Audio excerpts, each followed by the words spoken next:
Hello and welcome to the radiotimes.com Doctor Who podcast. My name's Hugh. My name's Morgan. And this week we were going to talk about Daleks. We were going to be talking about the Dalek design and how it's evolved over the years. And it was going to be really interesting and exciting for all of you. However, even more interestingly and excitingly, loads of Doctor Who news has broken since we promised that. So we're going to delay the Daleks for a little bit. Just maybe till next week, maybe a little longer, unless there's loads more news breaks, because there's a lot to talk about. I mean, since the last episode, they've released a trailer for the Doctor Who Christmas special, so we've learned a little bit more about the story and kind of the stakes and things like that. And also, I think, Morgan, we have some new casting news, don't we? Yep, the guest cast for Revolution of the Daleks has also been revealed. So we know now that Chris Noth, who made his debut as Jack Robertson, the corrupt business mogul in Series 11's Arachnids in the UK, he's going to be back for this new New Year's Day special. That's also confirmed now that it will be airing on BBC One on the 1st of January. And then also Harriet Walter, she'll be playing a character called Jo Patterson, who we believe, it looks like she's the Prime Minister. I don't think that's been 100% confirmed, but that seems to be the case.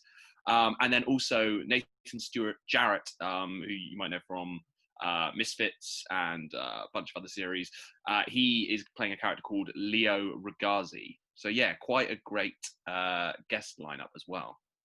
But in other cast news that's even bigger, it's also been revealed, finally confirmed rather, that we're also saying goodbye to a couple of people. Yeah, Bradley Walsh and Tosin Cole are officially, actually, factually, leaving Doctor Who after Revolution of the Daleks. So this has been rumoured for a while, and we've mentioned it on this podcast before, but this is the first time that it's actually been confirmed. And yeah, I mean, it's sad, isn't it? It is sad, but and this is in no way a slight on either of the sort of the performers or the characters. I think actually going forward, it may be a good thing for Doctor Who. You know, I was reading our story about their departure on radiotimes.com, and it mentions that they've starred in or will have starred in by New Year's Day 22 episodes. And it gave me pause a little bit. I was like, is that right? Because it kind of feels like those characters have only just arrived. And I'd sort of argue with three companions, which is something we've talked about before, but there hasn't been as much room to develop all of them as there has been in previous series of Doctor Who, where you only had one passenger aboard the TARDIS. Yeah, arguably with that many characters and in a sort of fast-paced adventure format like Doctor Who, it is tough to give them all the character development that they deserve. You know, something like Ryan's dyspraxia was introduced, not really explored in great depth during his run on the show. We had odd moments where Graham would touch on his fears about falling ill again, but that was kind of shaken off, which I know caused a bit of discussion and debate at the time. And so for me, like, as much as I've enjoyed those characters, and Graham in particular, I'm very fond of as a character, and I think Bradley Walsh has been terrific on the show. I think it might not be a bad thing necessarily to strip back that lead cast in order to sort of focus a little more consistently on Yaz as a character and her relationship with the Doctor. Because for me, if you were going to keep just one of that trio, again, much as I do like Graham as a character, and I think, you know, Ryan has his strengths too, I do think Yaz is the one with the most potential to go on. An interesting thing as well, because I definitely, when the series started, I would have said Graham was like the standout of the three of them, and he's the one who I was most interested in. But actually, and I think this is a strange thing about it, I never really got the sense that Graham and Ryan particularly enjoyed travelling with the Doctor or got much from it. Yaz definitely had the very traditional starry-eyed companion who's absolutely sort of swept away and blown away by everything, and like really like almost in love with the Doctor in a way.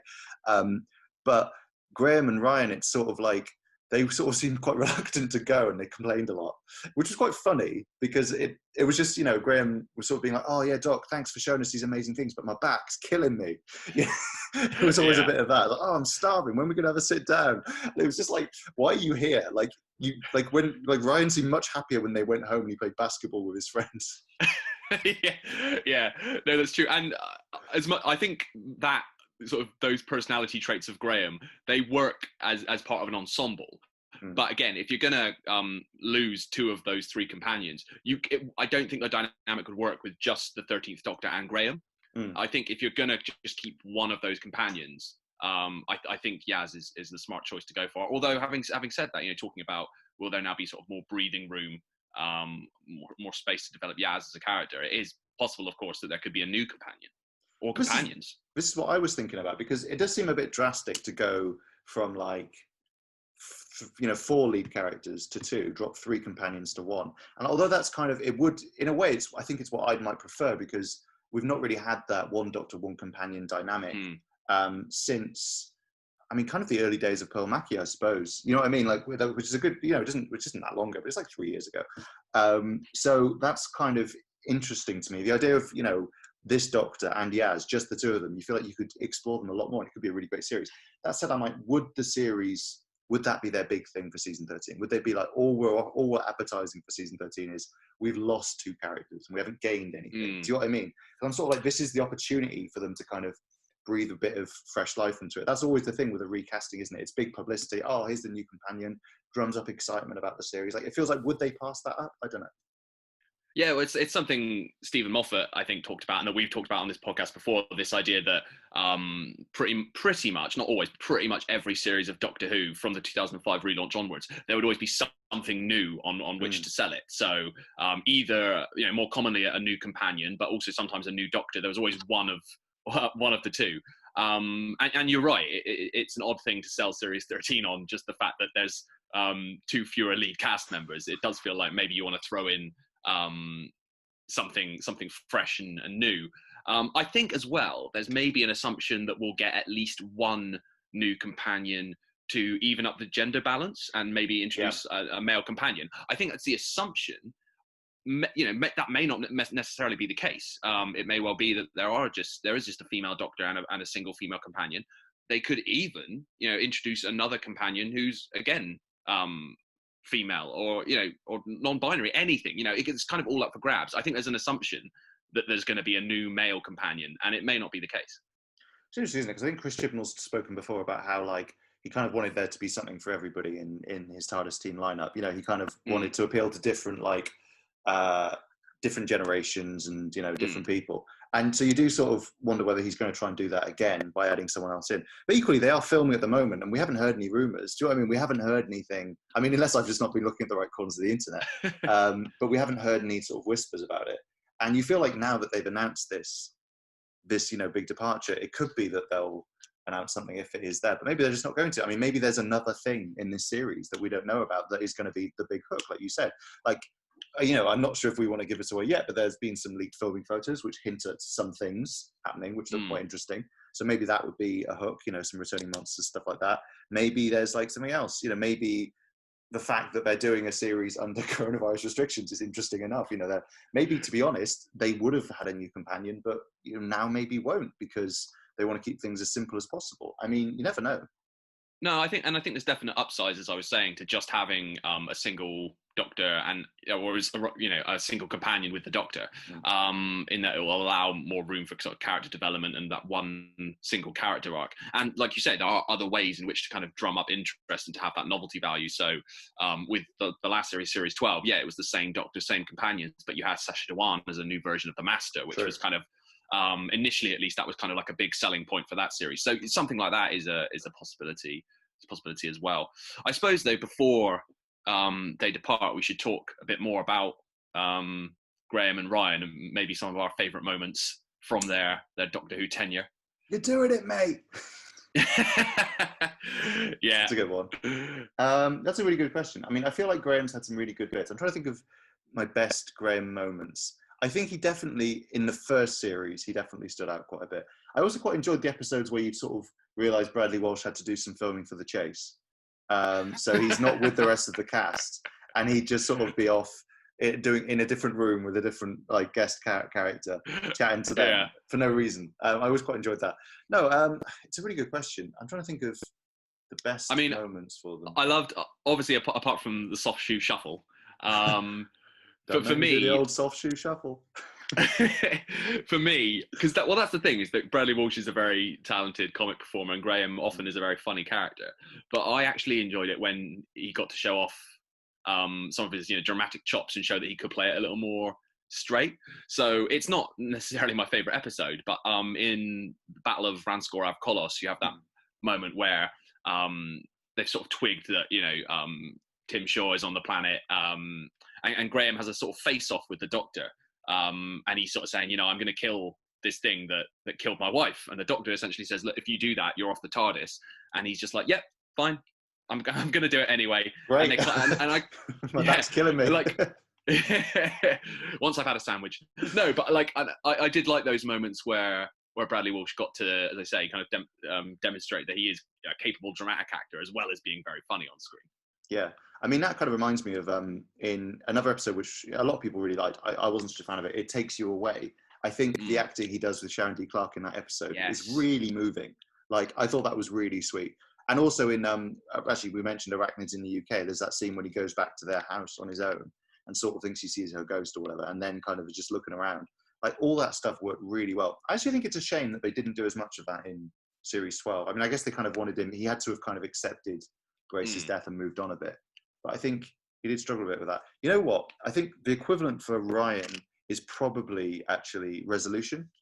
100% agreed. Yeah, when he confronts his father and stuff. It's weird because I've sort of forgotten a bit about that episode, but I've been looking at it again a bit because obviously this new episode is set to be a kind of follow-up to that. I do feel like you kind of got a lot more out of Ryan with that. And it's a shame we didn't really see more of his father and explored that relationship.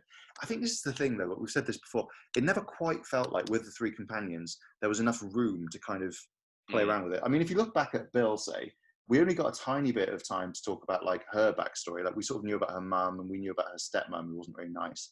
And that was about it. And that was kind of all that they could fit into that series.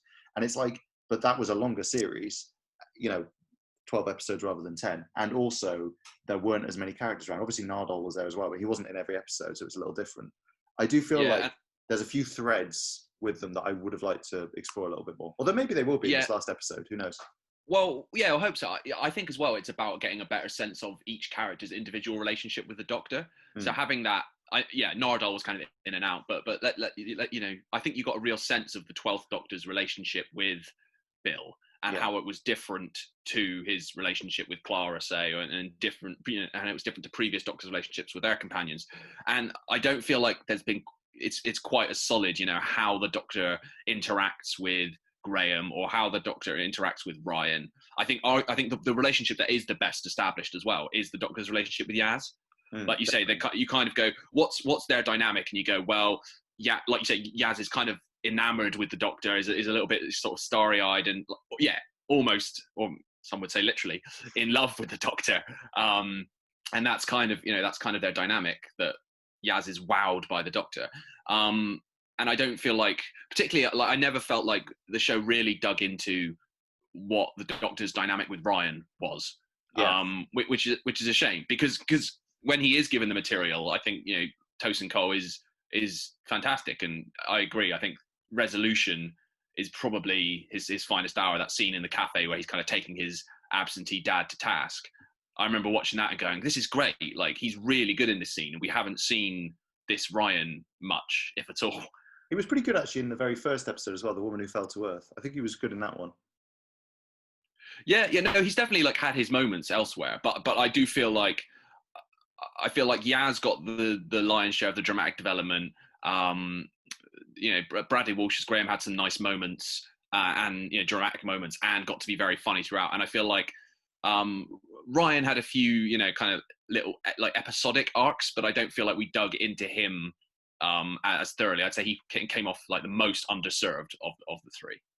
I think as well the fact that we had in series 12 there was a lot of guest cast. Obviously we had people like the Master who kind of have a kind of one-to-one thing with the Doctor all quite a lot, and also Jo Martin's Doctor when she turned up in episode 5. You had these quite big leads who kind of had a relationship with the Doctor independent of the companions. Do you know what I mean? Like the Master and the Doctor were normally facing off when the others weren't really there, and same with the Jo Martin Doctor. They met Ruth, but they never met her. And so it's kind of interesting. And obviously, I mean, you had a little cameo from Captain Jack as well, though he did interact with them. But it's kind of like, I think that meant the oxygen was gone a little bit to have that kind of room in Series 12 with Graham and Ryan. I mean, similarly, remember how big the guest casts were for so many of the episodes, like Orphan 55, Praxius. I think it worked for, what was it called? The Haunting of Villa Diodati, because, they're all kind of historical figures, so you kind of get who they all are. But some of the episodes had just such a large guest cast. It's like Graham's storyline is can't find the loo, you know. No, yeah, I remember we definitely talked about this at the time when we were reviewing the episodes. Is you've already got 4 leads, like even servicing 4 characters across an hour or slightly less of television isn't all that easy to do. And then you've got maybe like 4 or 5 guest characters as well who you have to establish and take them on a journey as well. And frequently you ended up that the Doctor was kind of front and center, as is only right and correct, and then the guest cast are getting a lot of development and a lot of story, and then the companions, not always but sometimes, were kind of just there to stand around and ask questions, which is the kind of the role of the cliched role of the companion you never really want them to fall into. Like, I think Praxius is a great example where Warren Brown and Matthew McNulty's characters have like a whole journey, they go on a whole arc. What did Ryan, Graham and Yaz do in that episode? They were just kind of stock companions in that particular episode. And again, that's not always the case. Other episodes have definitely served those characters better, but sometimes that could happen. I just remembered in Spyfall you had Ada Lovelace and Noor Inayat Khan as well as mini companions. Like, there were so many like guest companions who kept popping up in the series. Like, it's interesting. I think as well, part of my interest in the idea of having just a Doctor and Yaz series is I feel like to kind of make it work, a lot of the time in the previous series they had to split the Doctor up from the companions, or at least split them into teams, because there were so many characters. You have like an A and a B story within that. Whereas before, quite a lot of the time, the Doctor and Rose might split up, but they'd often also be together meeting these sort of extra characters. And I'd be quite interested to see a bit more of that. Do you know what I mean? It would be quite interesting to kind of have that slightly more focused story with guest cast, because you have a smaller regular cast. You only have, say, 2 people who are in every episode. Like when you think about it, like having 4, regulars in every episode plus whoever else you need in the story, it builds up. Like, it's gonna be difficult to find time. And I think some writers worked better than that with others, definitely. Like, there's definitely some really strong episodes. I don't want this to seem like we're slagging off Graham and Ryan, because I actually think they're really good companions. It's just like, it's just kind of, now that we know where the end point is, you're kind of like, oh, that thing that I hoped would happen with them maybe won't now. Do you know what I mean? Yeah, no, absolutely. Like, if anything, it feels like maybe those characters didn't reach their full potential. And if they had been part of a slightly different Doctor companion setup, those characters and those performers could have really thrived. And as it is, they've had their moments, but maybe, like you say, not achieved their full potential. And hopefully, I'm really glad that even though those 2 are leaving, I'm really glad that it's not just a clean slate, and that Mandip Gill is staying on as Yaz, because then they can build on what we already kind of know about Yaz, and hopefully that character will now kind of reach her full potential. Sorry, I was going to say, it'd be kind of interesting as well, like if they do bring in another companion, like we think they maybe or maybe won't do, like what's Yaz going to think about that? It's one thing traveling with the 2 people who she's traveled with for ages. Who's this new person coming in? I remember we had a hint of it with Rose and Mickey back in the day, where Rose was supposed to be annoyed about Mickey coming along and kind of stealing the thunder, and then that never really went anywhere.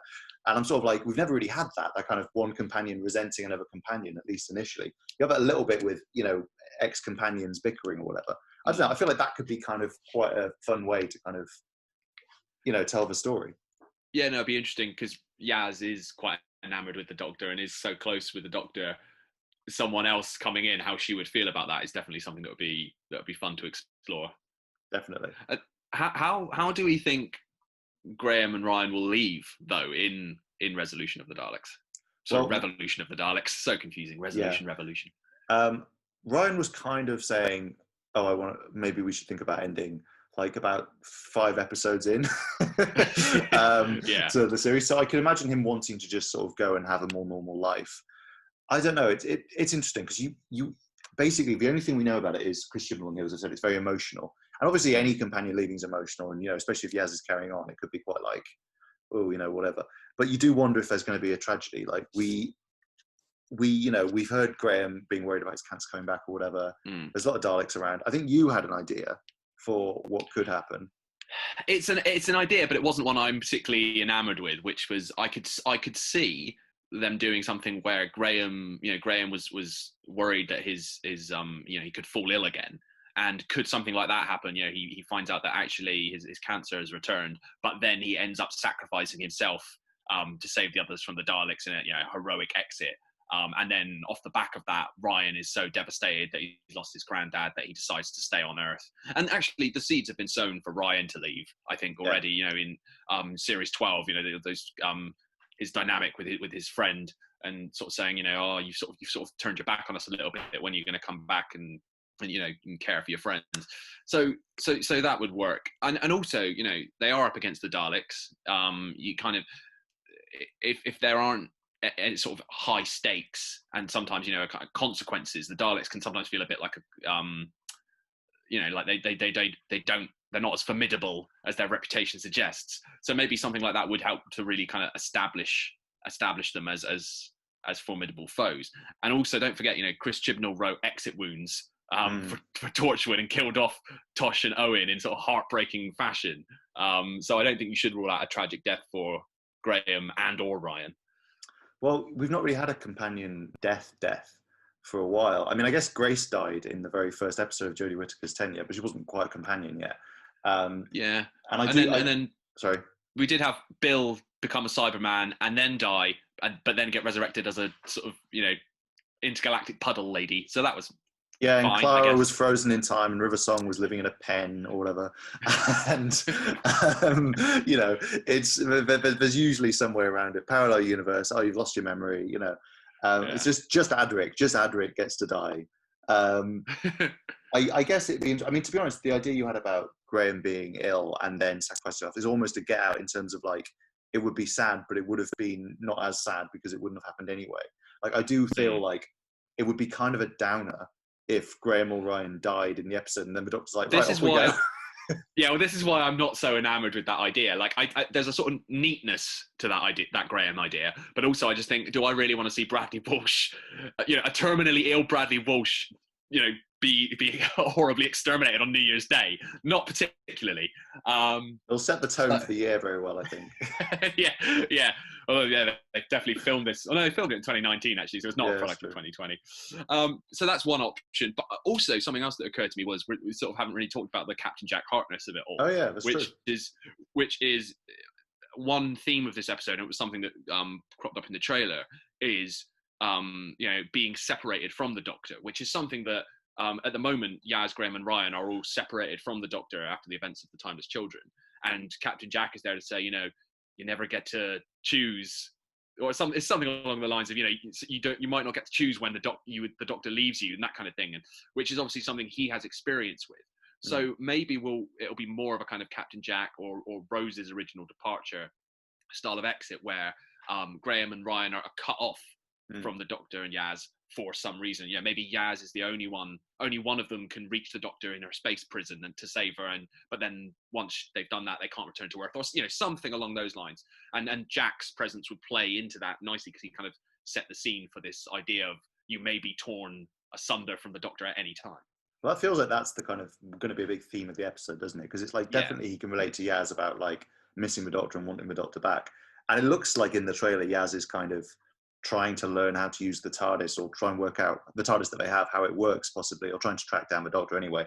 And it's kind of like, that's a little like what Jack ended up doing. Like when he was lost to the Doctor, he kind of tried to be a Doctor-like figure. He tried to sort of help out. Which am I right about what I was saying? When you first said Captain Jack of it all, I was like, is Graham and Ryan going to join Torchwood? Oh, this is what Revolution of the Daleks is actually setting up, is the next series of talk. Well, do you remember when, I think it was at the end of series 4, there was a lot of talk about Mickey and Martha and whether they were going to appear as Torchwood regulars in the next series of Torchwood.